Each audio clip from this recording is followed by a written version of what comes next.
Hey, everybody out there. It's the beginning of our week.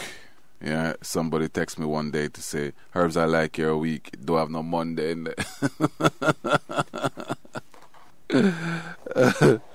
Oh boy, I know you would like my week. My week is a 4-day work week. I know you would like it. You lazy people, you. Go and work. Oh boy, I tell you. This is interesting. But we're here, and we're here live and direct, yeah? And today we want to talk to you about a series of stuff that's been happening. Been looking at a number of articles that have been suggesting that the Caribbean, like anywhere else, suffers from racism, or what some scholars prefer to call colorism. And it is, we had planned this week to look at this matter of prisons, but this week, rather, we are going to be looking at the matter of color prejudice and racism in the Caribbean, and where we're coming from and where it is that we're going in terms of being one people. So we want to take a look at issues surrounding not just Jamaica, but countries such as Guyana, countries such as Trinidad and Tobago, and Barbados, and in fact a number of the other countries of the Caribbean, and what's been happening, right? And so, yeah. So that's what we'll be spending some time to look at this week. Want to look at whether or not there is a genuine problem of race in the region. All right? And specifically in Jamaica, what has been your experience? But today, of course, is Wampum Day, and so we are looking at Wagwan, yeah? And so we're going to spend a little time talking a little bit about what's been happening. Tomorrow, of course, we want to have our forum, God's willing. And we want to be looking at this issue of race and color in the Caribbean. All right, we want to try and educate you a little bit too about discussions of race, because quite often we think that we have all various kinds of theories about race, and so we want to spend a little bit of time looking at that tomorrow, and a little bit more on Friday. All right, okay. All right then, so, bloody weekend. Yeah, interesting. Yeah, more things change, the more they remain the same. Interesting situation. Yeah, 6 people dead in resurgence of gang violence in St. Andrew. Yeah. Gangsters in the St. Andrew North Police Division appeared to again be at each other's throats, having killed 3 persons and injured 3 others in a bloody trail of events over the weekend. The killings occurred in the communities of Grants Pen. Now, people, honestly, if you know where Grants Pen is coming from, you will weep with me. And you will not just weep, but you will weep bitterly with me. If you know where Grants Pen is coming from, if you know the efforts spent in Grants Pen, if you know the awesome amount of investment in that community to make it work. But I remain positive. I remain positive, even with very little to work with. I remain positive. And when I say very little to work with, I'll soon explain to you. See, people, I'm just going to gently remind you that violence, social violence, not military violence or any such thing. We're talking about social violence. It's the violence among people who live in a neighborhood, who live in the same space, who are brothers and sisters, who are cousins and aunties, and persons simply who live within a social arrangement, or what is called social interaction, and then who turn on each other and slaughter each other. All of that is called social violence. And just reminding people, and all the people who are shocked into things happening, that social violence is actually a byproduct of other social ills. In other words, if people are hungry, if the space around them is nasty, if the people have poor mores, folkways, and just norms and values, if their parenting is crappy, if they feel nobody cares, if all of these things are piled up into one explosive, dense area of density, not rural area where it is spaced out and where there is social capital and all these interesting things, and if people feel that there's no hope, right? And worst of all, if there are shortcuts to these hopes, yes, which is what we call the Mertonian dilemma, meaning that, hey, other persons will take 10 years to get there, right? And when they take the 10 years, they still don't make it. Yeah, you look around and all the people around you are poor, but then lotto scam comes, or robbery comes, or drug running comes, and you jump on it knowing and saying to yourself that, look, it's better a bulb blows quickly after shining brightly than not to shine at all. Yeah, and so these are the things we're talking about. And of course, if you don't change an ecology, and by ecology here we're talking about environment, but we're using a new word here. It's human ecology, not just ecology, but human ecology, meaning the relationship that people have with each other whilst they're having a relationship with the environment in which they live. So if it's an environment of hunger and poverty, and not just hunger and poverty, but raw, yes, competition for food, for position, for everything, there will be violence. There is absolutely no doubt as to whether or not there will be violence. As I've said to people every day, poverty does not cause people to be violent, but poverty combined with other factors certainly will create violence. And this is the problem we're having. Poverty has not been given a chance in some of these communities to operate alone. Its cousins, sisters, mama, and all the other relatives, such as political mobilization, drug running, yes, enclaves, or what we would call the organization of violence, as in inclusion and exclusion. All of these relatives had to come visit poverty. And once they come visit poverty, poverty gets vexed, and there is violence. All of that is metaphorical. All I'm saying is that a lot of the communities that people like myself, right? In fact, I put myself last. People like Horace Levy, right? And I'm just giving you the reality of it all, yeah? And the various peoples, CSJP, and the whole lot of groups that keep working. All of these things are not sustainable. They are not sustainable unless everybody puts hands and heart together and begin to address the social problems that lead to violence.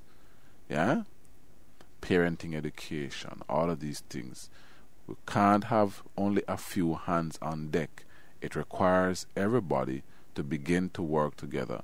And we also have to have a government that is aware of what needs to be done and begin to do the brave and even suicidal, politically suicidal thing, which means to do the right thing. Doing the wrong thing in Jamaica puts you back into power, but somebody has to get up and begin to do the right thing. What is the right thing? Let's begin the wrong thing. The wrong thing is to prepare communities, is to try and reduce violence for the next election coming. That is the wrong thing to do. That would require suppression, murdering people who are murdering. Yes, let me put it short for you in almost poetry. Yes, murdering people who are murdering people. That's what we do in Jamaica, and that's what we call policing. We murder people who are murdering people. Let's be honest about it. I finally get the poetry for it. You'll remember it now. We murder people who are murdering people. Yeah? Okay, so tell me how that ends the murder. Soon as somebody murders somebody, we murder them. Good. Yeah? It's called suppression. It's the wrong thing to do. What needs to be done is violence reduction. Yes? A long, painful journey down a pothole road with a foot. Those who wear pike heel, that's spike heel people. All of that going to pop off. People going to have to sacrifice. All of these things is what, yeah? Some of us going to have to pump up the education, make sure every boy, every girl is in school. All of these things are going to have to be done. Yeah? Tax money is being used for the correct thing. These things are hard to do, you know. Not in the corrupt Caribbean. And I'm being very honest about it. Doing the right things is just so painful. It's so painful. To me, I think when people do the right things around us here, they go into a corner and they cry. I just did the right thing. Because we are also likely to vote them out. Let's be honest about it. If the Minister of National Security should get up one day now and say, we are going to embark on a holistic campaign to reduce violence, yeah, by 2020. What? He that boy. No. Bring in the police who want murder them who murder them. Yeah, election are coming up. Eh? You see my little comrade brethren them jump up now. Eh? My little comrade brethren them jump up. Ramp who do election I come up and I lose the election. You want the Labour then come back. He never say Labour then turn up me think about crime fighting. Hey boy, we don't like you know. And probably I start to send letter to Portia and complain. Portia, man, do the wrong thing, you know. Man, do the right thing, but do the wrong thing, you know. Yeah, think it is easy. It's not easy. And we have to melodrama it because it is not easy. Doing the right thing is usually the wrong thing in this Caribbean region. And this is what pains my heart. We know we are in transition. We know it's hard. It's really hard to do the right things. There is nobody that can tell me that the people who run every country in the Caribbean, minus the few that can be listed on half of one hand, that seem to be going in the right direction. There's nobody that can tell me that all the others are a bunch of idiots. The point is that they are scared. They are wimpy. That is the problem. They are scared. They are political scaredy cats. Yeah? They are political scaredy cats. They think if they do the wrong thing, they are going to lose. Somebody said to me that Herb is the only way you're going to see a government in the Caribbean do the right thing is if he beat up the other party bad like I'll win all 50 out of 60 seats and get a double mandate and then he can take some risk. Yeah? What would really... Let's be honest about it. We're talking about 6 being shot in resurgence of gang violence in St. Andrew North, an area where, believe me people, believe me, this is a constituency in which, right? St. Andrew North, by the way, for those people who do not know, is one of the richest constituency in, not just in Jamaica, in the entire Caribbean space. It's one of those areas that have money. That area has a few communities that are poor, and those few communities make the whole constituency look interesting. As a result, and I'm giving people a backdrop, there have been tons and tons of investment in this community. It would be equivalent, my friends, those of you in England, it would be equivalent to something like the New Dawn in London, yeah? When I tell you tons, right? This area actually has a police station that is state of the art with court across the road. Yeah? So one can go play ball and people go into the police station with ATM and bling. And I can tell, and I can go on and on and on. The place sell off. Yeah? So why are they killing each other? They're killing each other because all of these things, as beautiful as they sound, are temporary. Let me say that in slow-mo. They are temporary. The human species will not stop killing each other unless the base and the root for which they're killed in the first place has been removed. There will, once a feud begins, there will always be belly. Let me take my time again so everybody can understand me. Belly means revenge, the need for revenge.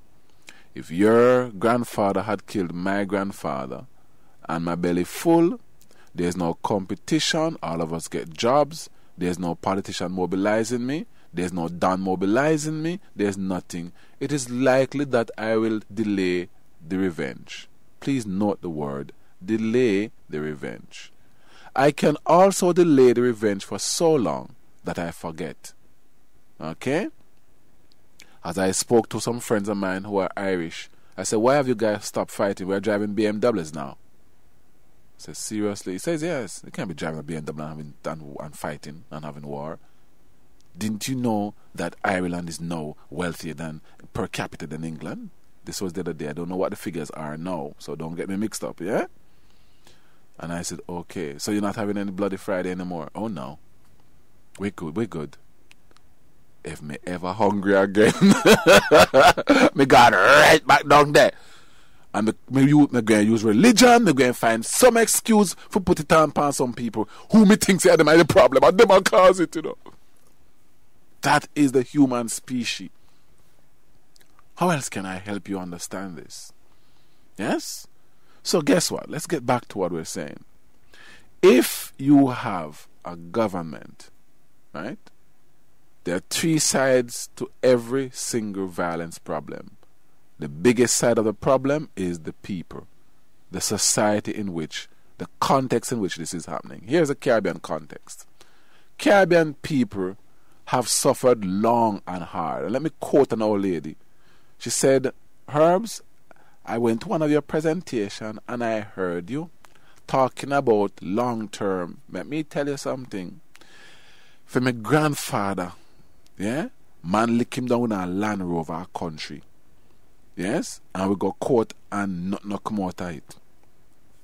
My father got down and gunman shoot him. Yeah? You hear no part of that don't sound violent, Herbs? I say, yes, Mom. I understand what you're saying. She said to me, then you going to tell me no, so one party going to come to power and tell me it's about 2020 odd. Them, by that time, them going to bring down the violence to a point where we can breathe some fresh air. I want it now. I say, all right, Mom. Then, Mom, having been through all this amount of violence, you don't think it's time for your brain to chip in? Me now busy, you know, too much I know go you and turn idiot. And of course she said me idiot. Right? This is the dilemma, you know. If you don't believe me, we can run a snapshot on this to show you that the vast majority of people believe that suppression can literally stop murders. That you can go out there and you can police your way through it. The principle says that once your murder rate has passed 30, policing cannot bring it down. It requires a complete transformation of the society to bring it down. We have a JCF that we've given one bucket with about 6. In fact, let me give it the correct thing. About 6 gunshots gone through the bottom, right? But we have it under the pipe, and them are turn up the pipe hard pan it for feel full. And every time, them all up, I try put it on, push it on the mud. See if the mud can hold a little bit of water, right? Yeah? And them are turn on the pipe hard. Picture what I'm telling you. And as soon as they turn off the pipe a little bit, when their hand get tired, all that water run out, and then turn on the pipe again. Yeah? And you know, in the midst of all of that, who is the water? Your children. Dying like dogs in the street. Gunman a shoot them, the state a kill them. All in the name of a misinformed bunch of people wanting murders to go down overnight. It cannot work. The whole thing is designed that at the end of the day, you will lose. Yes? And so, the question is, in our society, all of us, we seem to love start projects. Anytime you see a new road built in Jamaica, don't laugh. Yeah? You drive on it until the first pothole then come. You try work out who go and fix it. Unless it's a toll road. The only roads I see fix in Jamaica consistently is roads where rich people live and toll roads. Yeah? Remember, you know, this is a country where people can see 5 roads and you figure the worst one will be fixed and is the best one fixed. Why? Because Mr. Brown lived there. Who is Mr. Brown? He just contribute to the election. So for him, road fix. It doesn't get any more corrupt than that. Yeah? So I'm saying to people, let us not just build new roads and come up with new programs and new projects. By the way, we don't even have program. We have projects. Because program means to go on for a long time. Project means to have a life start, a starting point, and an ending point. Let us not do that.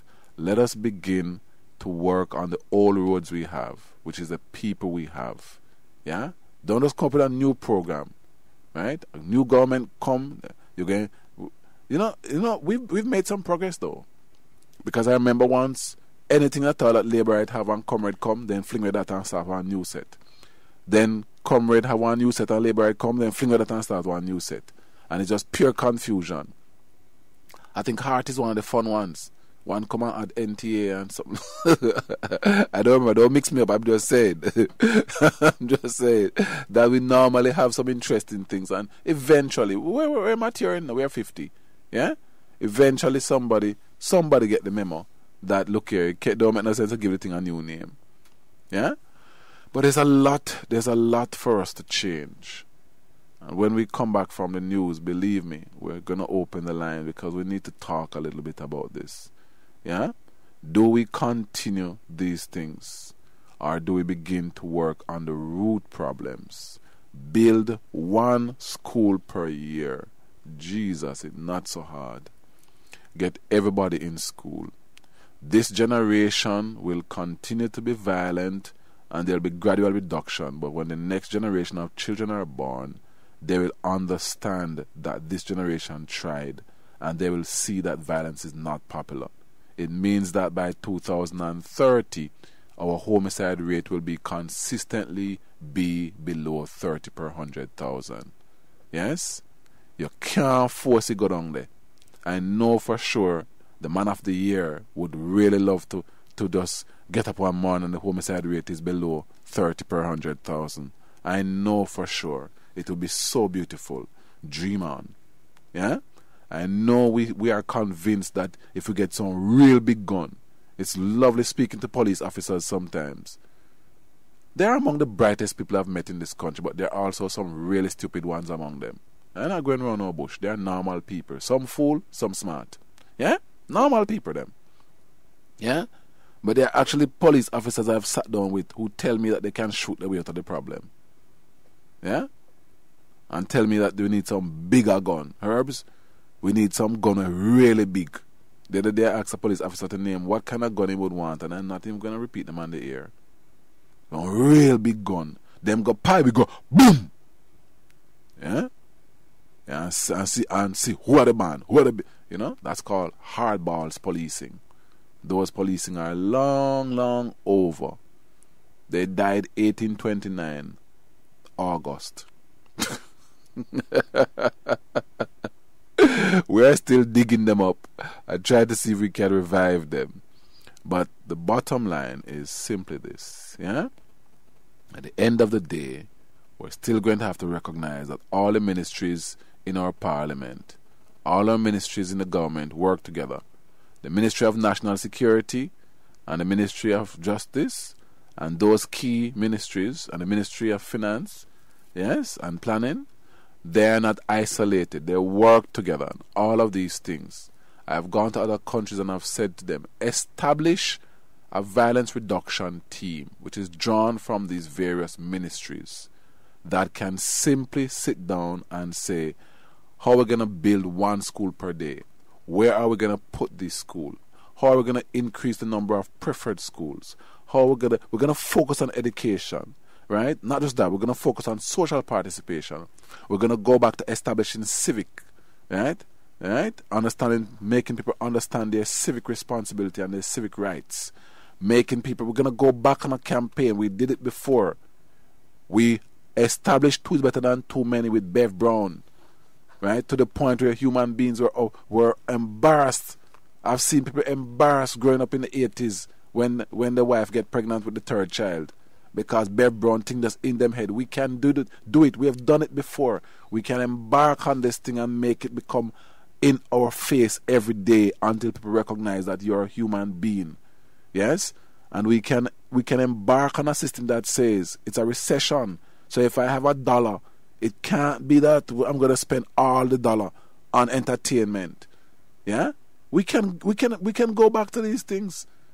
Our governments have become distant and our tax masters to the point where some of them even miss the point that if you tax people too much, they don't have no money left to spend.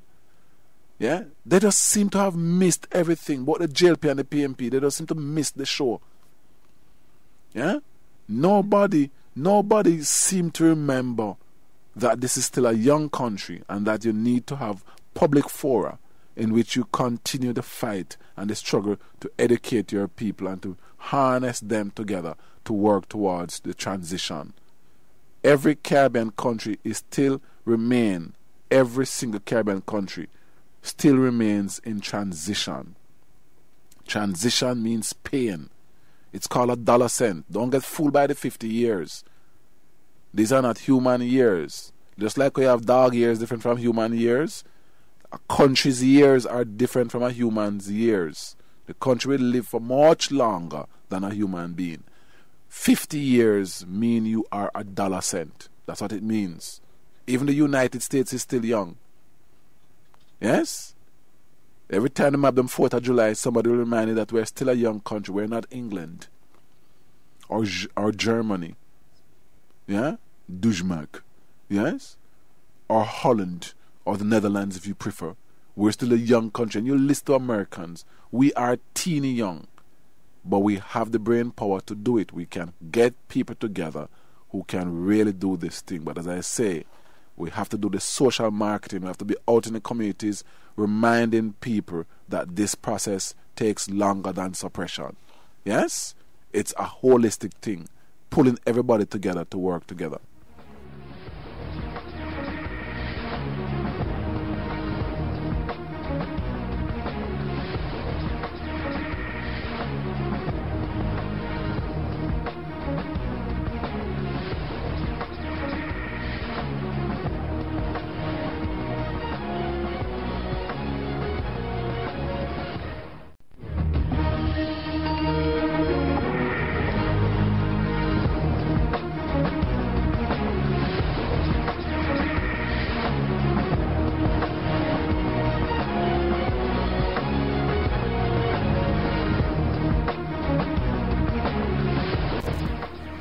Hey, welcome back everyone, welcome back.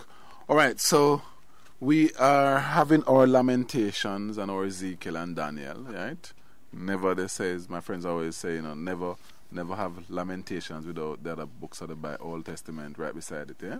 But we're having our lamentations about how we're going to break this cycle of violence in Jamaica and the rest of the Caribbean for that matter. I don't know if you're aware, little countries like Belize with 330,000 people, their homicide rate, yeah, guess, 40. Teeny weeny population of 330,000. Not even 330,000. That's the estimated population. Yeah? Homicide rate, the murder rate of that country, right, has gone as high as in 2010, 42. I know it's back down a little bit to about 39 or somewhere there. Little teeny weeny country like St. Kitts with about 60,000 people. Little teeny weeny St. Kitts and Nevis. Guess what the highest murder rate swings to? 40. Not so little teeny weeny, but still teeny weeny Trinidad. Homicide rate 30 odd.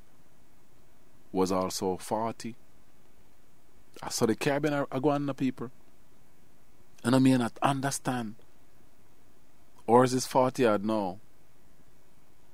Down from 64 in 2005.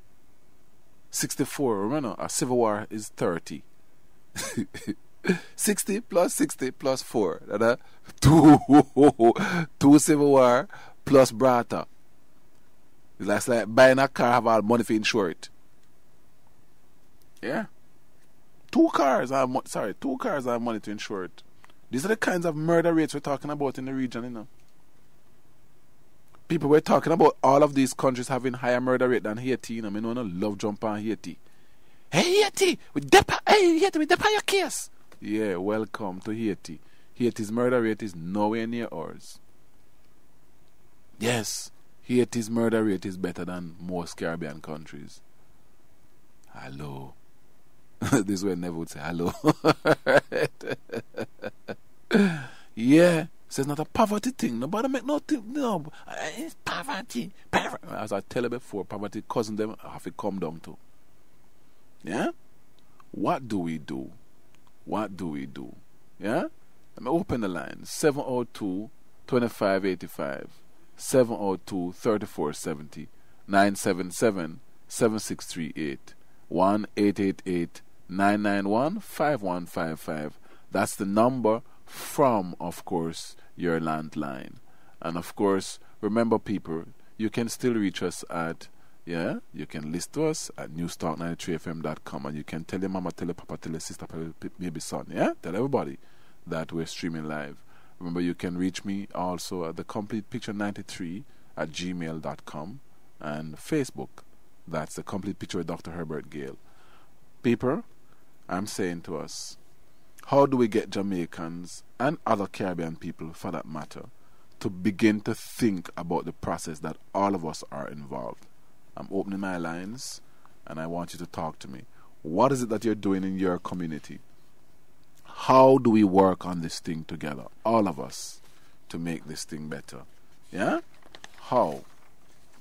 I mean, every time I see it, it shakes my heart. Every time I see these figures, it just simply shakes my heart. It wakes me up. Yes? It wakes me up, because I know for sure that we can actually do better.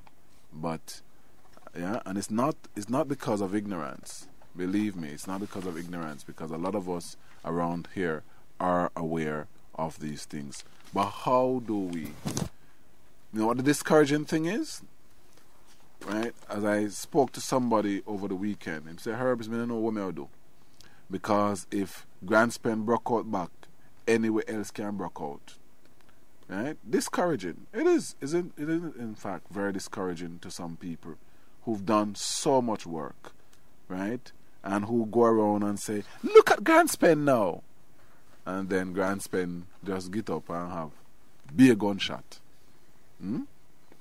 Yeah? Interesting times. As I say to you, we have to embark on a long-term process and look at the whole things together, a whole range of stuff together, and speak about this matter of sustainability. Let me go to the lines and take a couple calls. Hello? Hello? Hello, Dr. Herbs. Yes, my brother. How are you doing? I'm good. You know, I mean, yeah, early in the conversation, not the conversation, just in you speaking. Yes. You know, you raised some really good points. But I think we have to just come to some sad truths about us as a people. And not when I say as a people, not even as Jamaica alone, you know. Yeah. But just as black people, even within the region. Yeah. I would think, you know, I mean, as sad as it sounds, you know, the debate, it would be a very good debate to hear what people think, that if the country was still under colonial rule, it would be in a better position. Because, for instance, even South Africa, yes, you know that since the apartheid ended, yes, and the white people, they have moved on and given the power over to black people. Yes. The country is like out of turmoil over South Africa. Well, the country has not. If you look at South Africa now, if we take, remember that murders, the homicide rate of a country is an indicator of the country's progress. All right? Our homicide rate is saying that we're in hell. All right? Right. Okay. If you look at South Africa, in fact, and that's why I'm saying I'm not agreeing with you, because South Africa is probably one of the bad examples. All right. South Africa and Colombia, yes, are two of the few countries that have been doing very well. And let me explain to you what's been happening. Economically, because they have the natural resources. Right, but we have natural resources too. Everybody has natural resources. If you mentioned what, bauxite? No man, stay with me a little bit. Okay. You can have oil and be poor, you know. Well, I mean, you know what? And I hear everybody want oil, but the ruling but you can't have oil. You know that Nigeria have oil? Yes. I don't mean little bit, you know. Right. I mean enough. A lot. Yeah, you're right. Are they wealthier than we are? Yeah, per capita? No, once it come back again, you know. How do you dig out some of them to mock? You hear? How do you dig out some of them to mock? No, but they come back again to the management of the country. Governance. If the governance. Governance, my brother. The governance, and you know, I don't want to come off of the whole colonial thing too much. Right, okay. But if the governance of the country is wrong and demented and are selfish, then that money that comes into the country is not going to filter down. All right, but there's another side to this thing that a lot of us seem not to want to take. And that is because we don't often like to share the blame. Right. That is part of the problem, is that we're talking about a governance problem from Parliament all the way down to our homes. Well, I know that within my home I put in effort to... No man. Let's not make it personal. We're not talking about your home. What I'm saying, straight down to our homes.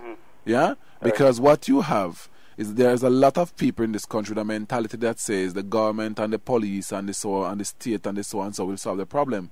Them have a little boy them call a bad boy in them house. And them, me I call your teacher. Them not call themselves, you know. Everybody else get called. All me get called. Right. And nobody not call themselves yet. You understand me?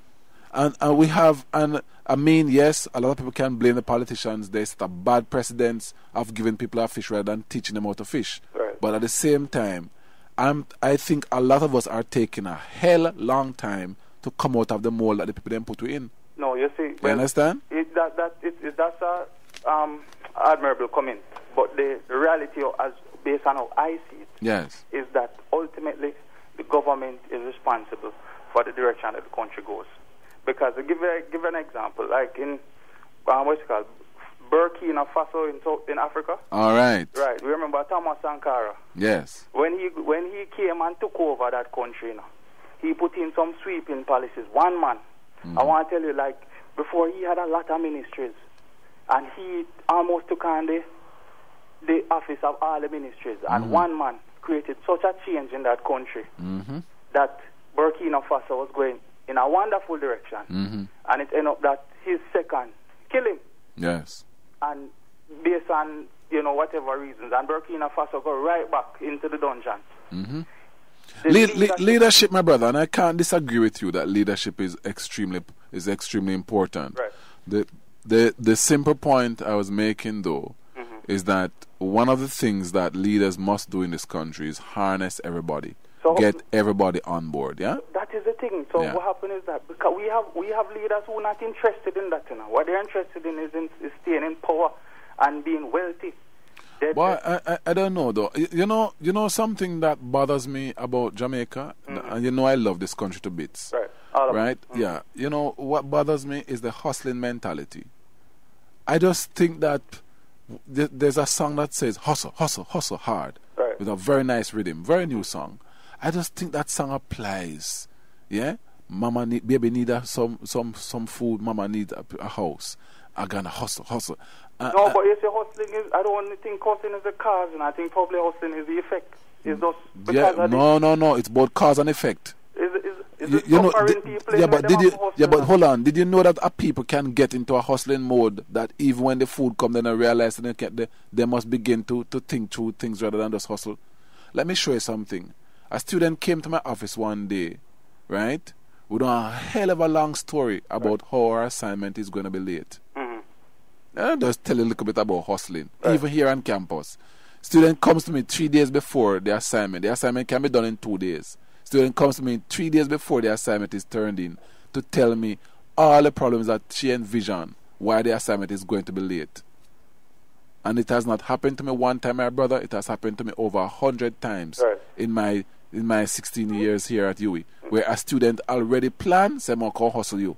And come sit down in front of you with a long hustling story. Him and Rick Rock and all of them. Right. You understand me? And I understand. I just look at them and say, listen, me, hold on. The assignment requires this amount of hours.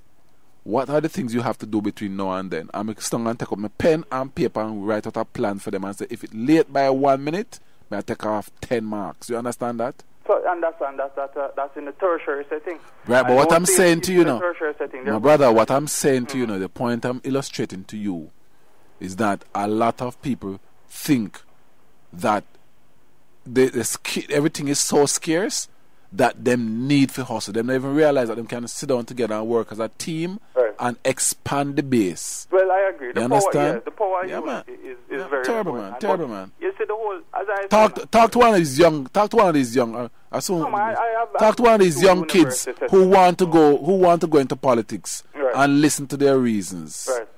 No, that's what I'm How saying. quickly them all build a house. How much girl them all have. And they will do it. Still listen to one of them, and you realize them are sing the song hard. But I'm going back to the original point. Yes. You see, all these countries that are ruled by their own people. I don't know if it's I mean, you are the anthropologist. You know about the sociology and the history behind these things. All these countries that are ruled by black rulers. Yes. Seem like they carry the people right down into the ground. Yes. You know, I don't know if it's just a mindset. Yeah, the question you're asking me indirectly is how many black countries are doing well? How many black countries are doing well? Don't embarrass me, man. Well, so you can talk to that. Thank you for the time. I'm going to listen to you. And get some other callers a chance. All right, my brother. What a brother, wicked man. Right. Man want me to go search for all the black countries that are doing well. Boy, let me tell you though, the truth of the matter is a lot of countries, black countries, so-called black countries, have emerged out of slavery, have emerged out of some serious colonialism, and it does take time to change. Change does not come overnight. So I'm not going to be depressed and become internalized oppressive and oppress myself further than they've already oppressed us. But the point of the matter is, it is a challenge. A couple of us need to actually get up and be different. Yeah? Countries like Singapore came and looked at what we were doing. Right? Other persons have exchanged our ideas. Right? But some of us just simply need to stop being so corrupt. Yeah? And we need to just pull this thing together. It is true. It is true. There are very few countries that have black leadership that has done well in the past 20 years. It is true. Yeah, it is very true. The closest country we have to us in terms of stability is Barbados. And my, people argue that has also come at a price. Yeah? So, interesting stuff. Alright? Gonna go to the text line. Alright? Don't want them to pile up on me today. And I'm going to look at some of what...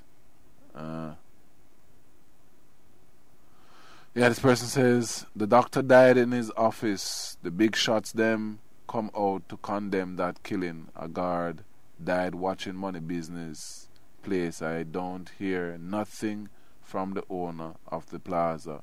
If his was broken, the outcry we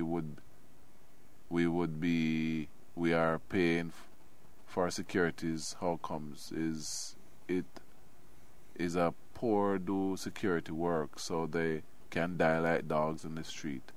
Oh, I think what the text is saying is that when security guards die, right? When security guards die, people seem not to pay too much of attention to it. Yeah.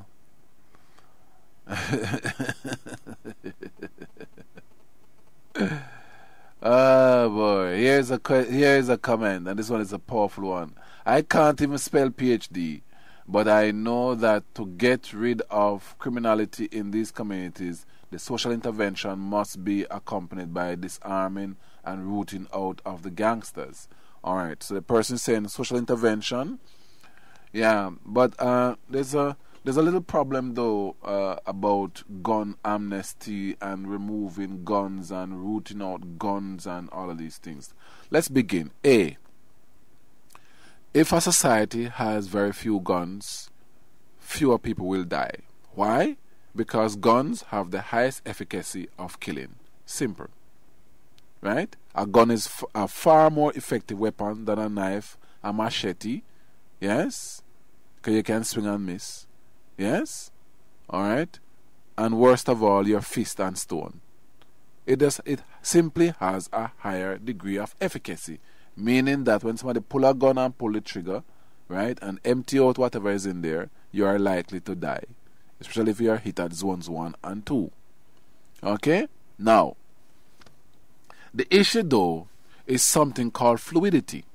Let me take you through this very gradually, my brother or my sister. Fluidity means that, in this context, means that you can move 10 guns from right here, so right now. Okay? And 15 gun come and replace it by tomorrow. Man rent gun. Guns go on lease. You know about gun lease? Gun go on lease. Some of the people I've interviewed tell me them lease them gun for 1 year. Long lease. Yes? For 30% of the cost of the gun. Wonder if you understand what I'm saying to you? That means if a Glock costs $100,000, pay $30,000 and lease it for a year. There is a thriving gun business in Jamaica, a black market gun business. And so if you remove all the guns, let's imagine you're going to a community. The community is called Punka Punka. And you have a metal detector and you remove all the guns from Punka Punka. Yes? There is no way physically you can sustain this because Punka Punka can be full of guns by 2 weeks' time. And they're going to be kind and say 2 weeks rather than tomorrow. Yeah?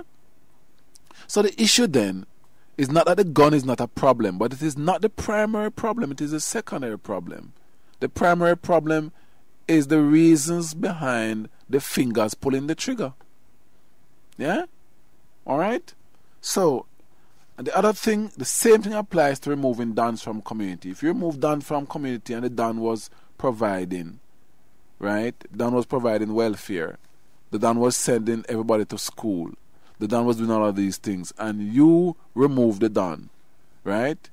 Let's say the don was in a real shootout with you. And the don dead. The community itself, I've seen this and I've documented this in over 10 cases, where the community itself get up, go look for your don. One of you understand me, I said, the community people them walk around and around and pick on one little boy. Hey Kevin, you're the next don. And the boy all run. We even had a case where a UWI student was selected to be the next don, and the poor pitney have to run away and leave the country. One if you understand what I'm saying to you, the pitney mother abroad have to take the pitney. Pitney run come to me, sir. They want me to done. And we sat down and we think it through. And we say, you know something? Yeah? Your mother's filing for you, see if you can cut it short and run.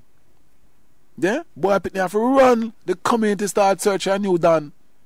And I him them say as the best person, or the bestest person if you prefer, to be the next don. Because the community set up in a way in which it need a don. So guess what? The reality is that we're going to have to begin to put some things in place. We're going to have to establish a benefits office where people can go, yes, and get assistance. We're going to have to expand the path. While we're doing that, we're going to have to work on the economy. We're going to have to come up with projects. Even if some of them fail, we're going to have to try. It can't be, life as usual. That's the point I'm making. Greetings.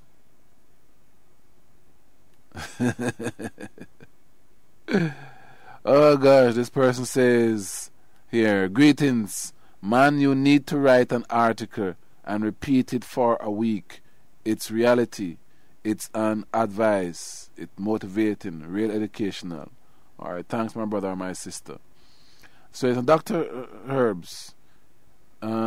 Peter Bunting was going around maligning Dodo, saying it's him who was causing the crime. What excuse is he coming with this time? Alright, well, I'm not aware that he was doing that, but I get the point you're making. It's a bigger problem than Dodos, though. Right? And as I say, I don't know, and I can't say that I knew he was going around saying Dodos was the problem. But I'm just saying, though, that it's a bigger problem than others. It's a structural problem. Mr. Herbs, transition is a term that goes with human development. Such strange behavior that seems with mankind doesn't shake me a bit. My brother, my sister. All right, loads of text. I'm going to try and see if I can go through them as quickly as possible. But if the criminals know that, then can run amok, and then sociologists come in and call truces and murderers are absolved of their crimes, what reason do they have to desist? Oh, interesting point here. Person is asking if we're going to have amnesties and if we're going to have dispute resolution and all of these things rather than conviction, what sense does it make? And the straight up answer is simple. I'm not even going to beat around the bush. There has to be conviction. There has to be policing efficacy. None of these things must be diminished in a country if it's going to go forward. Yes? But at the same time, I'm saying the next generation must be prepared for an environment, for a community, for a setting that is less violent. And they must begin by being educated, not being out there ready as a pool of laborers, as murder laborers. Yeah? My number 46542, please don't laugh. I don't know how to put it in numbers. I don't understand that one. I don't. Herbs, good afternoon. All Jamaicans should be celebrating Jamaica 50, such as cleaning up the streets and in their homes. Ah, beautiful. Herbs, can you imagine one security guard was deployed on a shopping mall and was attacked? His life was lost. That company will stand by the family and compensate the family. Herbs, we security are badly treated. When will help come for us? Oh boy, one security officer, right? I don't know these facts, but I'm just saying, if one security officer is deployed to an entire shopping center, that in itself has to be problematic.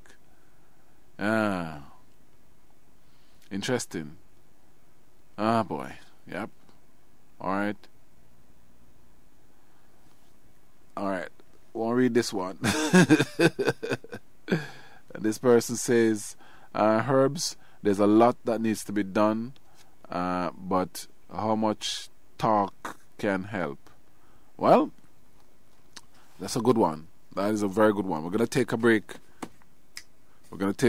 And when we come back, we're going to look at how much talk can do.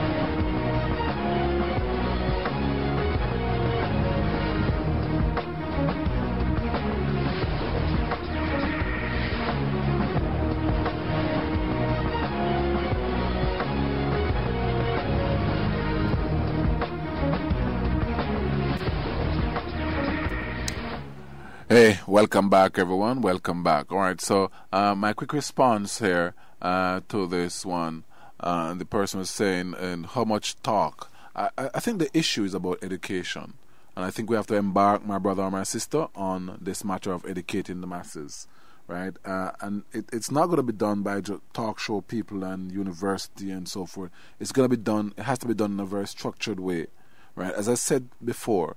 Right, a lot of people everywhere I've gone in this world, people still comment on positively, that is, and commend our Two is Better Than Too Many campaign, and it always reminds me that there's hope here. Yeah, let me go back to the lines though, and then I'll come back to the text line. All right, hello.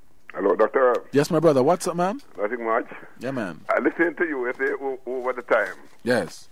I think that the police should have no problem in getting information, with people like you, Sorry? The more information people like you have, anthropologists like you. Yes. The police should have a problem getting information, man. Why you think so? Yeah, because you think people, you alone as one person know so many things, right? But let me give you a quick part of it that you may miss though. Yeah. Anthropologists, like doctors, lawyers, and everybody else, part of our training is that we cannot produce names or any such thing to anybody.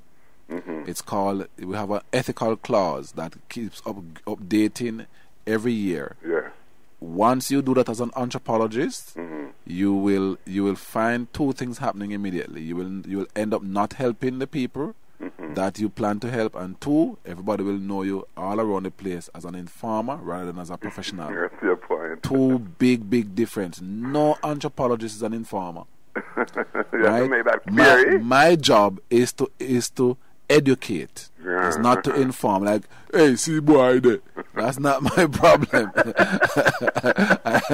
That is another man's problem. Yeah. My job is to educate you, is to say this is the process, this is the way you change a thing, and then you must go and embark on it. Yeah? All right? What is the difference between anthropologist and a sociologist? Mega difference. There are 4 branches of, and some people say 5 branches of anthropology. One of them is close to sociology. Social anthropology is closer to sociology. But then there's archaeology, which is more distant. There is... Archaeology is a part of it, too? Yes, archaeologists are anthropologists. So there's archaeology. There's what is called physical and biological anthropology. There is linguistic anthropology. Right? And then there's social and cultural anthropology. And social and cultural anthropology has about, I think, 38 different parts. 38. So there are 38 sub-branches of that. And about 12 or so of them are close to sociology. So It's wide. Anthropology is massive, yes. Sociology is a bit more restricted. But over the last 20 years, sociology has been expanding also to look slightly more like social anthropology than typical sociology. You understand? But anthropology is much bigger. If you clear our minds right away, and my mind and a lot of people's minds get cleared by this question. You know what I mean? Right, but people often call me an sociologist. I mean, I'm not. The major difference in even if an anthropologist and a sociologist study the same thing, they're still different, because we have a thing that we say in anthropology. We say that anthropologists study 100 and tell you 10. Sociologists study 10 and tell you 100, because they work with large populations and they study a small part and then tell you about the large part. So them study 10 and tell you 100. We study 100. We studied a whole range of stuff, and we can only tell you one little bit. Because you don't really need to know the other 90. Because that's the people that proper business. You mystify me now. Right, because what happens, is that anthropologists get extremely close into the lives of people. Right? I work with gangs, and I mean, when I tell you I work with gangs, I don't stop on the road and interview them. I spend time with them. I mean, when these people die, it hurts, and these are criminals. Right? I also work with the police, and when I spend time trying to understand a police unit, I spend time. I go to their functions. I'm all over the place with them, play domino with them, go to go club with them. Yes, everywhere them go, me there. You understand? Until of course, over a period of time, these people open up to you because you become a brother. So it's a different level of knowledge. It's not saying, hello, may I interview you, blah, blah, blah, and then you give me half truth and half con, and so forth. Involved. Yes, so we can inform. Anyhow we inform, the next set of anthropologists coming up, go and get Pierre gunshot. Thank you so much. It's just straight up. It's a straight up thing. All right. Yeah, but that's the truth, yeah? Man, thank you. All right, my brother. So it says here, Herbs, I know exactly what you're talking about with the appointment of dons. We need a new way of fighting crimes. The fire with fire just don't work. All right, that's absolutely brilliant. And as I said, what is needed really is simply a long-term process. I would love to be invited to a meeting in Jamaica where we discuss Jamaica 2050. I think it's kind of painful to be invited to England to discuss what London would look like in 2050. To be invited by other countries to discuss what their country's gonna look like in 2050. We don't have those discussions here yet. We have our Vision 2030, yes, and so forth and so forth. And I bless your heart with that. But I'm not certain that people are understanding that we must begin to set the roots down for the next 50 years. And that is my bone of contention. That we're not looking, we just want to get ready for the next election. The man them hungry. Yo, I've never seen a set up JLP and PMP people them. I've never seen a set up people them who are so politically hungry. As they light and the man then get up. How far is the next election? Calm down. Brown dog, man. Calm down. Calm down. You ever hear the expression brown dog? Yeah, when me come from people cuss brown dog. I say, yeah, man, brown dog and black dog. Calm down. Don't mean not calling you brown dog and black dog, you know. It's an expression like my brother say, rat. Or puss foot. Right? But I'm saying, calm down. Calm down. People came to this country to do some work with me. And that's one of the first things they learned, that our politicians are preoccupied with the next election. My God! You get the impression that they know exactly how many years and how many days and weeks and so forth left. As daylight, I win the next election. Election call? We're too politically savvy, man. Calm down. Let us get socially motivated. What can I do to make this thing right? How can I help? Not how quickly. You know, it's so fascinating. Listen to my international friends predicting that as soon as a new party comes into power, yes, police killings will go up. Did you know that they had predicted it? Why? Because the other one, the more say, look, when we in that power, how much, the murder rate was so and so. So you can't come in now, boy, you know, turn up the thing, you know. So they come right there and say, turn up the thing. As soon as they come, then turn up the thing, then pan the youth them. Those are the kind of things I'm saying. There is no vision. Hold on. I don't want anybody to get me wrong, you know. I am not attacking Peter Bunting. I don't have anything personal against the man. I don't have a problem with the man. I'm just saying that a lot needs to be done by JLP, PMP, and everybody together for us to break this cycle. Where we decide on there's one way to do this thing, and this one way to do it is to make sure you get some quick results. Quick! And you get quick results, you're near man of the year. We continue to set the frame and we continue to concrete down the thing to make sure that is how the thing is done. And I'm saying that somebody has to be brave or suicidal. Notice, politically suicidal because they may vote you out. But somebody has to love power less. Love the country more than they love power. Right? In other words, love the country so much that you don't even care if they're not returning to power and start to do the right things.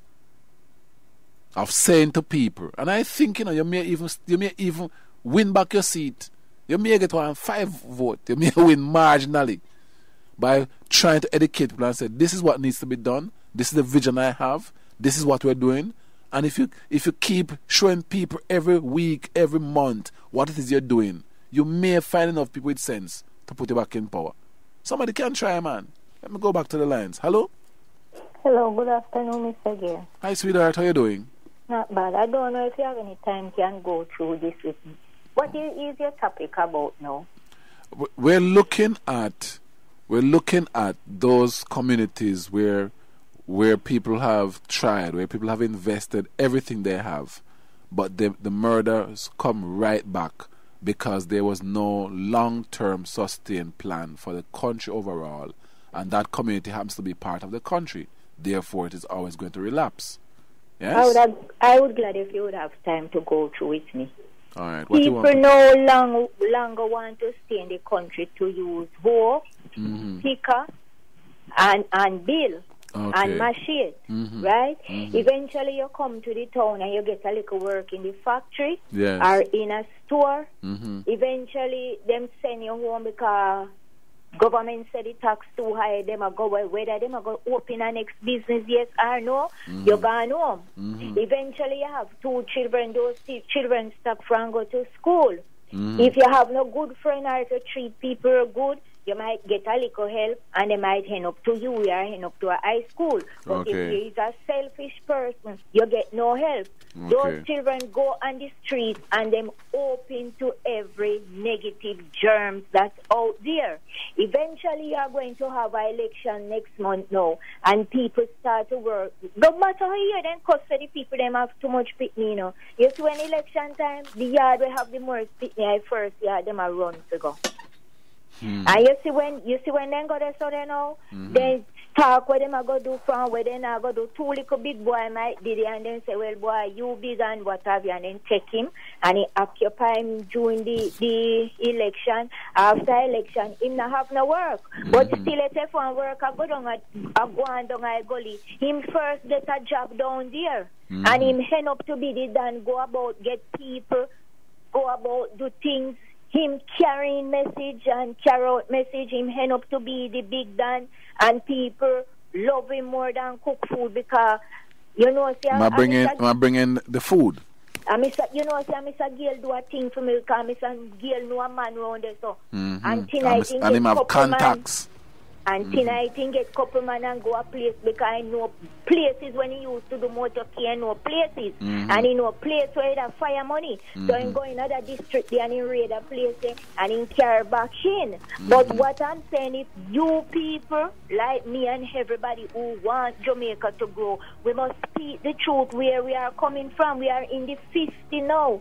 And if we don't tell the old people then where we're coming, the young people then where we're coming from, our life used to rough, and the reason why Kingston, Montego Bay and the rest of the city them pack up our people, so because no one don't want to live country life anymore. Yes, and powerful point, Miss Joyce. Powerful point.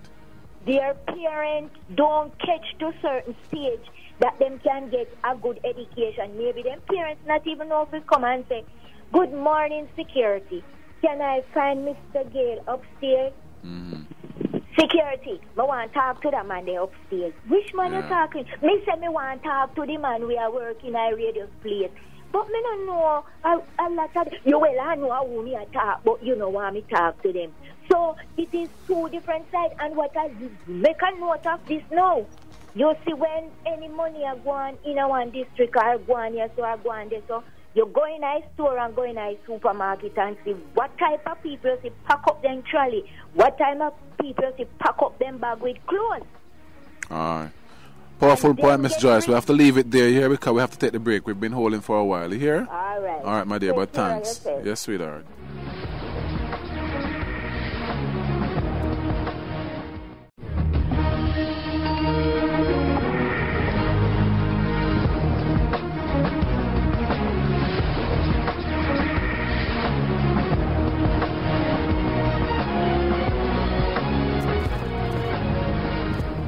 Hey, welcome back, everyone. Welcome back. All right, so Miss Joyce was just there saying that, you know, a lot of people don't want to stay in the countryside and plant up the place and stuff. They want to stay in Kingston. There's a reason, though, why people want to go to an urban space, and it's because of job opportunities, and she's correct. The problem, though, she's saying is that there's often quite a transition when people come to Kingston, and sometimes some of the boys who come to Kingston, they get themselves into an urban space and they begin to, of course, join into politics.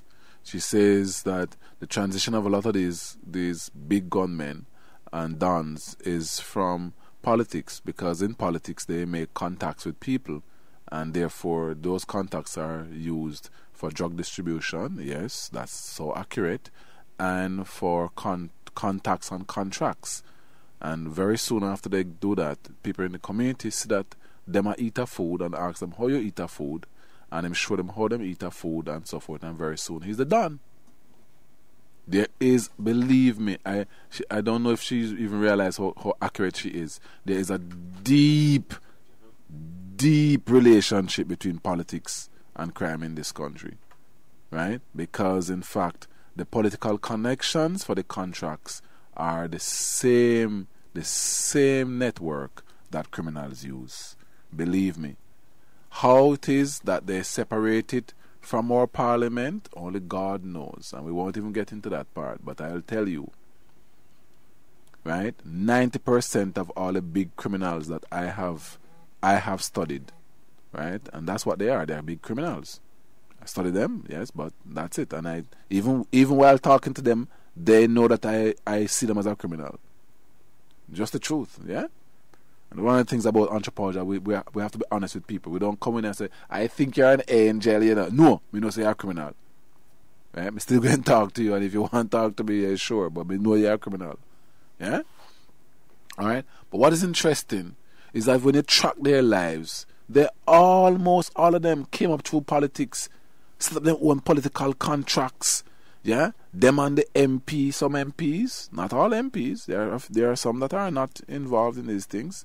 Right? But them and the MP work out the thing, them work out for them thing with them, for them youth. When election time come, for them youth go work for make sure so the community is safe for the JLP or the PMP. And then by the time these guys are through, they know everybody. These guys can walk into some places that you can't go and say, "What, boss?" Right? And everybody big him up and say, here's a glass of wine, bro. And you wonder, hold on, then now you see him look at the front down there, something, you know. Yeah, man. And you wonder why these things, because they're bedfellows. And I don't mean this in any homosexual way. I mean it straight up that there's a lot of collusions, there's a lot of connections. It's this exact same network these people use. When they go to the universities we call prison, yeah, them finish construct the network. We'll talk about it a little bit more. I'm gonna take this call, yeah? Hello? Hello? Yes, my brother. Yes, I just come back because this question would have slipped me, and getting old, you don't remember everything unless I write them down. Yeah, no mind, man. Yes, up to today, I used to think that had done, after show himself to be a Don, I didn't know that people could choose a Don who was afraid yeah, man. Never intend to be a Don. In fact, I'll tell you, I have seen 7 cases of kids who've run away when the community said them, "You are the Don now. You are the next Don," and they run. You ever watch a movie, a little cartoon they call Squidly, where I always love run past in house? No, I'm not familiar. I don't think I'm familiar with it. Well, there used to be this little thing called Squidly. No, I don't think beep, beep, Roadrunner. And sometimes I'll pass where I go. Well, that is how far some of these kids have had to run. So when the community tell them that them are the next Don. So he wasn't in the gang then? No. Just choose somebody like that out of the blue. Let's go back to what Miss Joyce was saying. She's saying, is the little youth who rise up. Look at who going to become Don. The little youth who rise up, who work through the political connections and know the right set of people them uptown, yeah? And know who have construction work going on, right? And him can only do that by being connected to certain big man, right? It's connected. Yes, it's him become the Don, Oh, but him not a simpleton though. No, but it's him become the Don automatically. Community people them realize, say, listen to me, the little handout thing where we grew up with, if we all get the little handout thing, a Jacko we have to work with, a Jacko, are you the real big man? And Jacko say, me? No, man, I just start me and talk to the brethren, but Jacko, you know the big man. Jacko is a broker, Jacko, you know the big man. Jacko, you are the big man, don't ask no, because you know the big man up there, so. You understand? That wasn't necessarily a part of the gang. Poor Jacko. You know how many Dons I know who tell you with tears running down their eyes, say, them never grew up, no part of no gang, no nothing. And the people then tell them, say, boy, you are the real big man, don't ask. So why? Because them have one little fear. Let me tell you something. Let me bring it even closer. Let me bring it even closer to home for you. Yeah, that Dr. Gear. I have 2 relatives who like when they let me drop one out of it. Let me take my brother. Yeah. My brother had a practice every time his daughter's birthday come. Have one birthday party for all. He just have one party for all the children in the community when his daughter's birthday party come round. Yes, every year, right? She's a big woman now. And, one day, a young man come to me and say, who will be? I dads? Notice, he's having a birthday party for his daughter, but he's kind enough to make sure all the children in the community share her birthday. So it is held out in the street. Music come out there, bounce about, everything. And I used to walk up to me and say, who him? I dads? Am I new dads? I want to get in the picture. What that mean? In other words, and people walk around, and them, like hungry man, they smell food. Them realize that the brother can afford to have a party for everybody. Yeah. For all the children. I want to find my new dad, sir. And anyhow, it is that my brother. Let's imagine that my brother had made an error to have our next party the next week. Automatically could have ball blood. No came and tell the people them say no. I him and the dads. And man I come around you and all I tell you boss me I lock it You see if a man I'll touch you. Make me just murder them You know how many people I know tell himself I'm a community leader.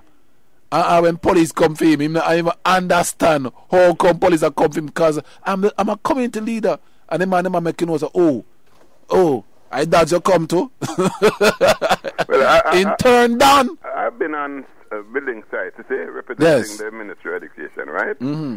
And when especially in my year, and people come to me and say, Mr. So-and-so, I'm here to take care of you, right? All right. And Mr. I wonder what I mean. When we read that, what I mean, Mr. Lucano. Are you are the new big man, boy? Yeah, no bother with that, The followers, they come and tell us you're the leader.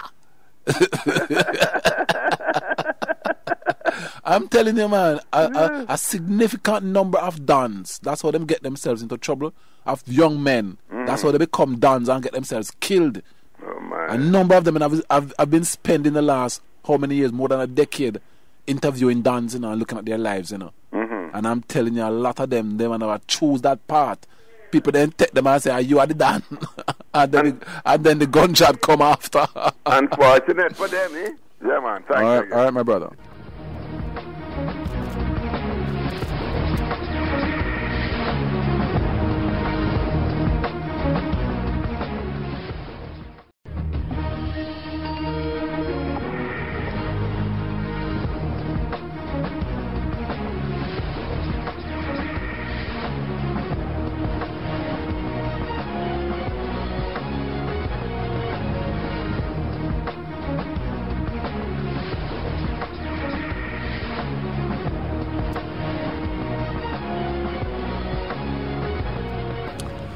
Hey, welcome back, everyone. Welcome back. All right, we're going to see if we can take another 10 of these texts very quickly. It says, Herbs, I know exactly what you're talking about with the... okay, all right. I think I saw the one before. All right, and this one says here, education gotten from institution makes good brain wash, while simple knowledge helps one to master the environment. All right, well, that's a point I have to appreciate. For persons... Remember, I've always said to people, and it's something I've always passed on to my students, that the university, whichever university you go to, the role of that university, especially when you do your first degree, is to provide you with the tools to go on the road and learn through the complete education, yes? Yeah? Comes from living with people. That is where complete education comes from. All right? All right? That is where it comes from. It's not from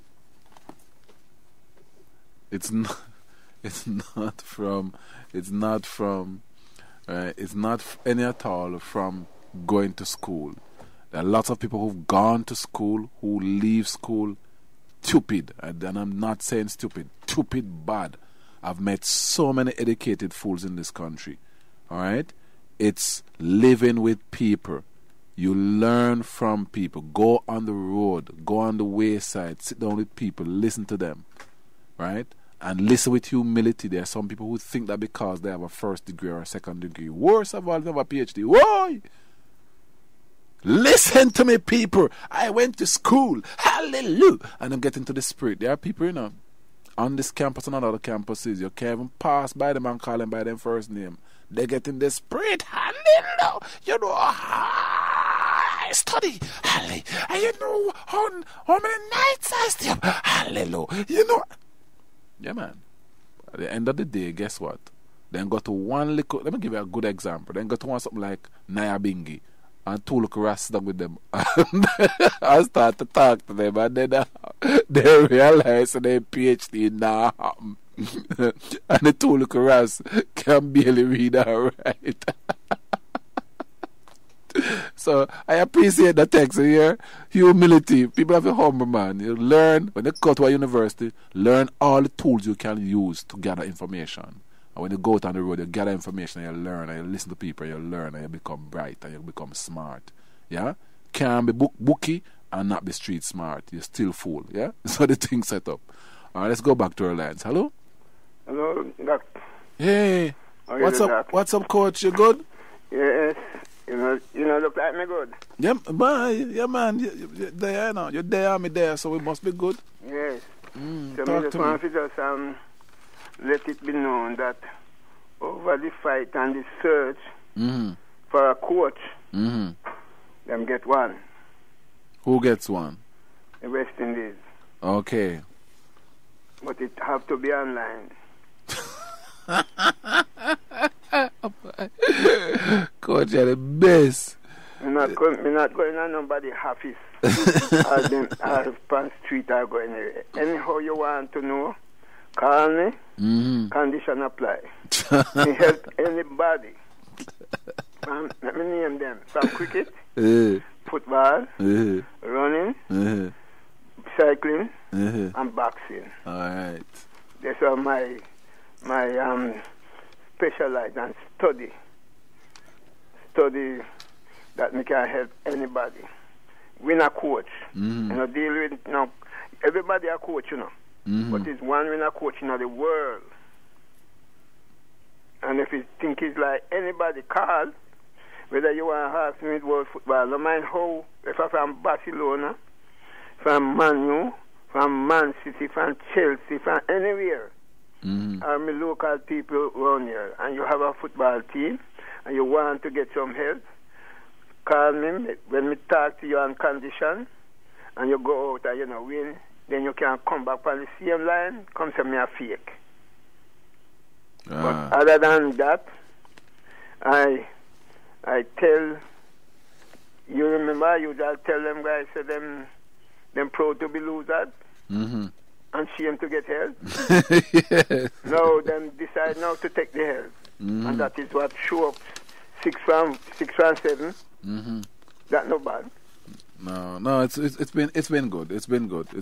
The New Zealand games have been encouraging. And the New Zealand guy, them are not chicken. No, it's not. You know, from when we know see them are chicken from 2006 when the World Cup, and we see all them and them active, even them are lose, them energetic. Yeah. Right? Well, they're not England though. Eh? They're not England though. England is now the number one team. No, the number right? one. The number one come out of my advice, you know.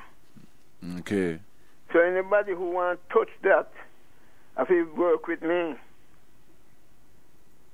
So when our guys them go to England, you will see different fight.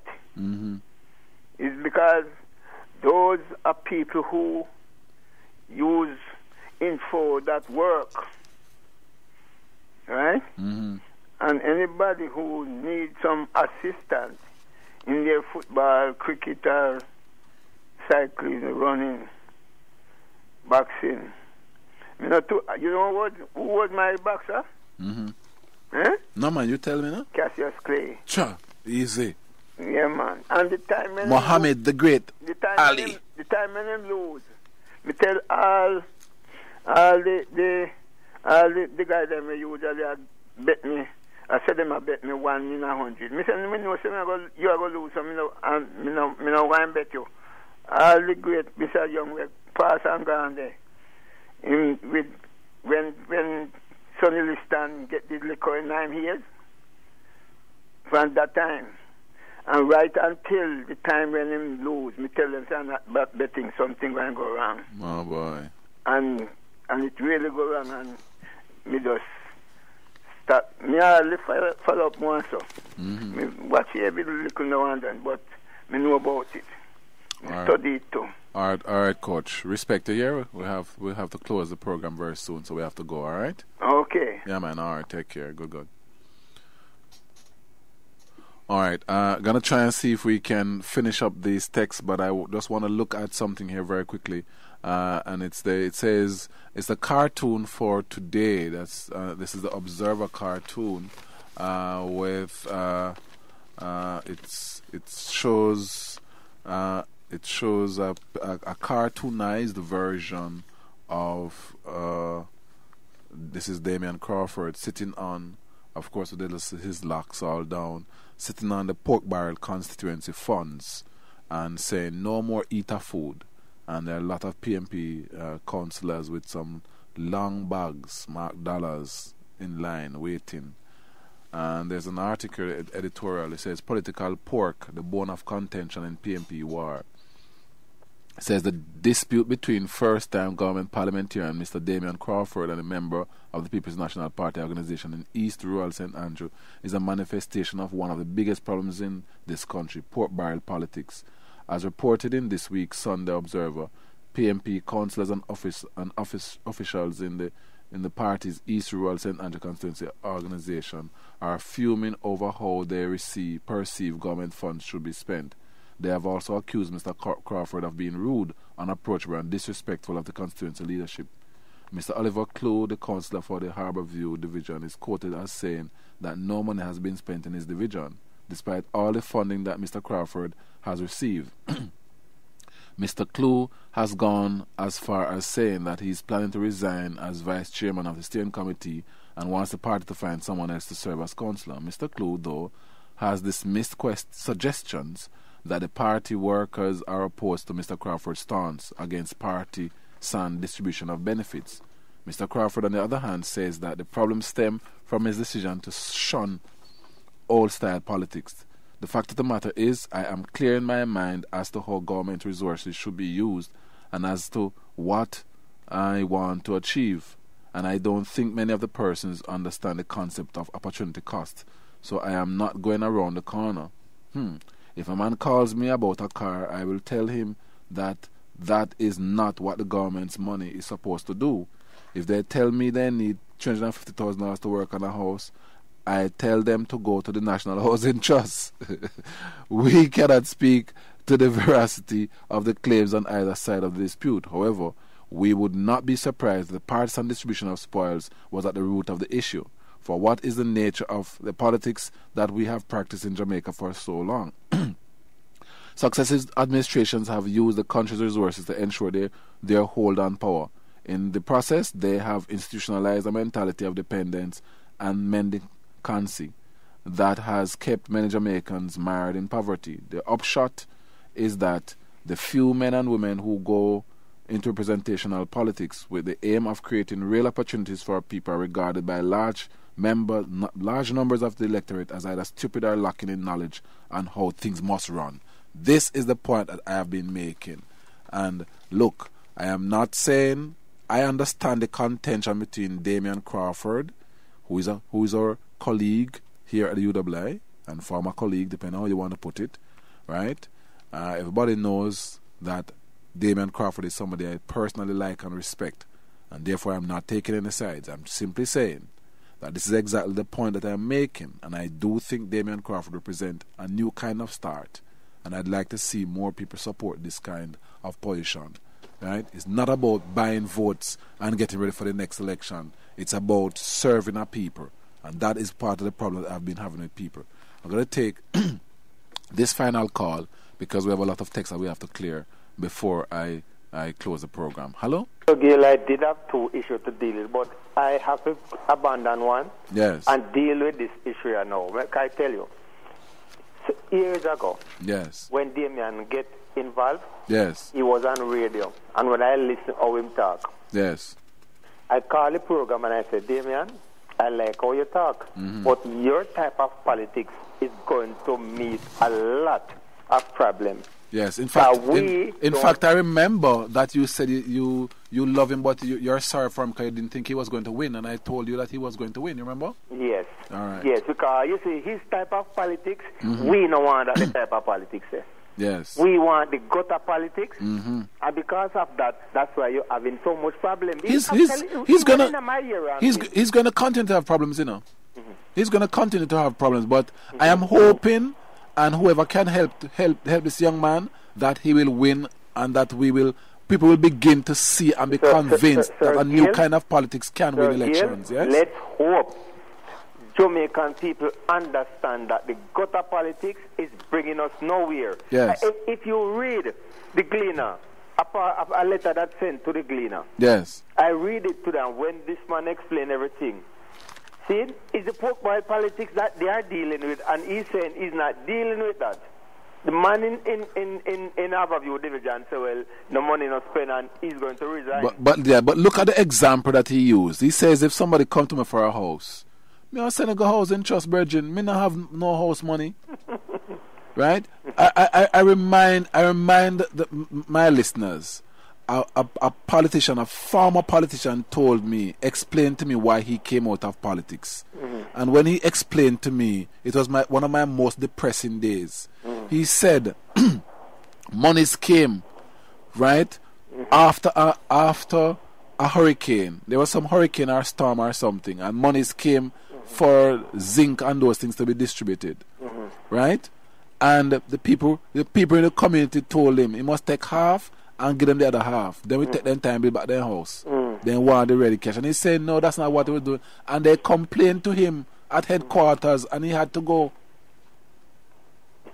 He dared to do the correct thing.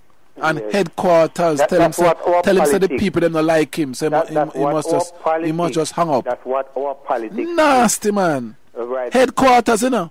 All right. Headquarters. Make I raise me a little. All right, my brother. Yes. Last week, a gentleman called and he was asking some question about me. Yes. I'm glad you didn't defend me. You did not defend me. Mm-hmm. The issue where you raise is that I have a problem, which a lot of us have. Some of us don't have the know-how to call a program and express themselves. Right. I've been doing this for years. So if he's just saying this now, that means he was not listening radio over the years. Right? I've been doing this over 10 years. That's an interesting one. Over 10 years. That's an interesting one. You understand exactly that this is not an individual thing. No. This is not about me. No. So when I call, I only tell you about my problem that I have over the years. Right. Because you told me about the motivational factor. All in line. Right. So when people don't listen what you say, them just come to one conclusion, and it is the same thing why this country is going down, and we were trying to lift it up. Look like we're not doing nothing. Yeah. But I find that a lot of us are quick to defend. You realize, even in speaking about Damien, that I also qualified by saying Damien is one of us. Damien is one of the young people we teach right here at UWI, who we watch progress and progress and progress, and we know where Damien has come from, and we like Damien. So the point is, why I would say that? I would say that therefore makes the situation very sticky for me to make a comment about Damien, because everybody knows how we like Damien. You understand? When Damien come out there on a campaign, the people them on a dead Philip like water, and say by no because he not that. Nah, man. And they were deal with him same way. But he never have no money. Right? And he can't go thief. We want the system to change. And he can't. But you see, here's the issue. When he was doing this campaign, a lot of people were skeptical. It's not until I did the snapshot that I knew for sure he was going to win, Because I'm saying, for a young man to be out there campaigning, the volunteers who were with him never had food at some point, Because it's two ways in going to get money. First of all, Damien comes from a poor background. So for him to go get money, either go have to get money from one Dan to fund the campaign, yes, or more get money from the party, and they never seem to have money up to a certain point. Yes. Right? Or more get out of pocket. They were giving him none. So him not have none in pocket, him not get from no Dan, and him never get from the party. So the people they have to go be on the ground without ice water. That's how the thing set up. Sir Gail, I did not vote for him. But when he was campaigning, I agreed him, and I did not agree with no aggression. I agreed him, just like how I agreed Miss Webley also. Yes. Right? And I talked to him. But you never thought he would win? No, because of what I saw on the ground. Right.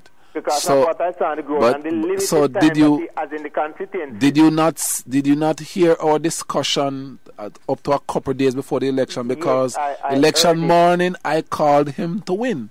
I called him and 7 other persons who I was certain the research said would win. But you see, sir, this lady was a lady who was in the community every day. Yes, but every day she was in the community. My brother, there's a little thing we call research. You see, we don't play with it. It's the only thing I know. Right, and I'll tell people that when we slice it and dice it, we know exactly what he's saying. Yeah, I mean him good. I know you do. I mean him good because he want to change. Unlike Price, I don't see Price as person who would want change. I see Damien as one of the politicians that come into the system that don't want to go in these long-time systems, and he want change. But is he going to be allowed to do that?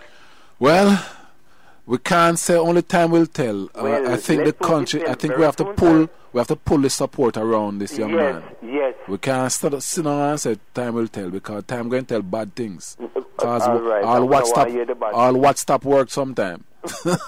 All right. Take care, my brother. Yeah. We're going to see if I take 10 of these texts and people are sorry that is the last call. We have to close the program. Burgerman come in and y'all trim. And the Burgerman trim and don't keep him waiting. This one says, Herbs, is it legal for the police of Dalvey District, Eastern St. Thomas, to order operators of shops and bars to close their place and stay off the road? This is a farming area. Nothing going on here for the police to treat us like criminals. Is this one true? Could it be that the police knows something that nobody else knows about, including the people who live there? This text, the sender of this text is charging that the police have asked the operators of shops and bars to close them in, is it Dalvey? Dalvey, D-A-L-V-E-Y district. Don't know St. Thomas well enough to know Dalvey. I know of a Dalver's Pen. I don't know about Dalvey. Well, I don't know. I'm going to ask the people at the JCF to check out that one for me. Why on earth would police ask people, I don't think this is mischief, why on earth would police ask people to close their shops and so forth? You know, that's not community policing. All right, but I don't know, and I can't comment on it until we find out what's it. Herbs, West Indies play England and lose. The coach was silent. Now them win. Him a take credit. What a way him good. What a comment. Ah, boy, Herbs. Tell coach him full of himself too much. Him don't have no info. Me no want to trouble my friend. And I leave my friend alone. Leave coach alone. Coach has been doing this thing for quite a while. And listen to me, coach makes some calls sometimes. You don't even know where to get the info from. The key to reducing crime is for us to insist that parents do their duty of instilling discipline and proper values in their children. Thank you. This is absolutely so beautiful. That is one of the first tenets of reducing violence in a country. Security officers are their worst enemies. If you go into an organization and try to organize them to defend their rights, they run to their bosses to inform and leave you hanging on a limb. Alright, well, here's a warning. Somebody is saying here that you can't always save security guards, that some of your people are informer, yes, and you don't licky and hitch up with the boss, and when people are trying to organize you, you go report, you know, and you know the thing about how people feel about informers. So guess what? Yeah, many sides to a story. People just here saying that the security people need to also come together and love themselves a little bit more too. And if you do that, then it's easier for people to help you. Hey, want to big up before I go. I want to big up Narayan. Yeah? The little youth, they sting. Youth are strike like a barracuda. People in Westmoreland understand, Savloma understand that language completely. The youth are shocked like a barracuda. I want to also big up all the kids who've been making Barcelona, making people remember Barcelona more than they remember Barcelona football team. These kids have been doing well. I want to big them up and I want to say to them, God bless. Take care of yourself, everybody. Yeah? And I want to say to the West Indies team, keep on keeping it up. I've said to people, this team looks reasonably good. You know, we are appealing. Final thing, the last thing I say for the day now, we are appealing to the board, we are appealing to the people, them at the West Indies Cricket Board. Make the thing work. Yeah? Nobody never come bulldoze your house and tell you to go home and run you out of the place. But then put up with you. Let's be honest, put up with you now. That's called serious tolerance for all the crimes you commit against the people in the Caribbean. Yeah? So we are saying, make the thing work. Don't worry. It's a burger man getting ready. Yeah? Make the thing work, people. We are begging, members of the cricket board, make the thing work. Work with it. The people have been tolerant, and you owe them that to begin to turn a new page. Since you're now left, right? Turn a new page, and let's see if we can keep this West Indies side and make it work and make it do better. Take care of yourselves, everybody. We're out of here. We'll see you tomorrow. Tomorrow we're having a forum, and that forum is about the impact and whether or not color and class are tied up on it. How much changes we have been experiencing in the Caribbean in terms of color, class, and racism. All right? A new report out saying that racism turn up in the Caribbean. We want to look at it tomorrow with a panel. All right? Take care of yourself. And as we go, we say to you, remember, stay tuned. Read a book. Yeah, listen to somebody who's talking sense because you need information so you can friend a tiger, but have your axe ready. Burger man, what a god! We're there. Take care, everybody.